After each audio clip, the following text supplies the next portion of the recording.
This structure, which most of you know of as a mushroom, is a fungus.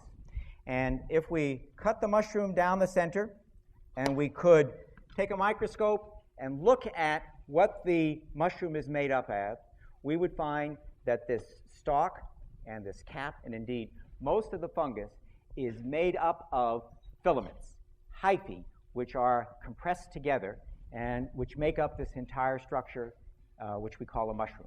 Many, many hyphae, many, many filaments. So let's look a little bit at this mushroom in the soil. Let's look at what it is attached to and what forms it. And if we look at the typical mushroom, here's the structure I just showed you, the mushroom. And I said that it is made up of lots of filaments, lots of hyphae, and that makes up the entire body. And it's connected to the ground. And if we look a little more closely at this particular mushroom, it's just not sitting on the ground. It is connected to many, many, in fact, to a large mycelium. A large mycelium in the ground. And indeed, most of the mass, most of the biomass, most of the organism that we call a mushroom is below ground. We only see the top portion of the mushroom when it is produced from the mycelium. And we'll talk about that a little more next time. So when you remove a mushroom, when you harvest it, you're leaving most of the organism in the ground, and that same spot would make more mushrooms, presumably as long as it wasn't killed, next year. This mycelium, what is it doing?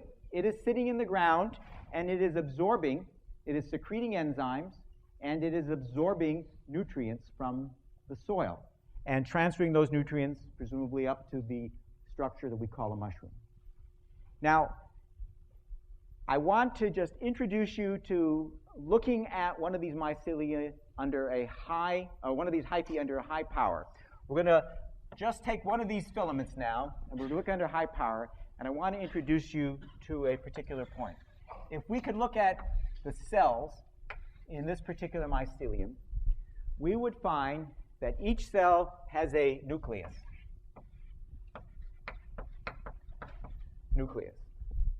And if we look at this nucleus, measure its DNA, we would say that this cell, and this will take you back to probably high school biology, you may have to look up your biology in the textbook, we would say that these cells are haploid. That's an expression of how much DNA is in this cell. And it's a relative to number. And we define haploid. We say when a cell is haploid, we say its nucleus is N. Now, the important term that I want to introduce you to with regard to the nucleus in the fungi, and this will take us back next time, is that in this particular filament, we see each cell has one nucleus. And this might indicate to you that there are some cells with more than one nucleus.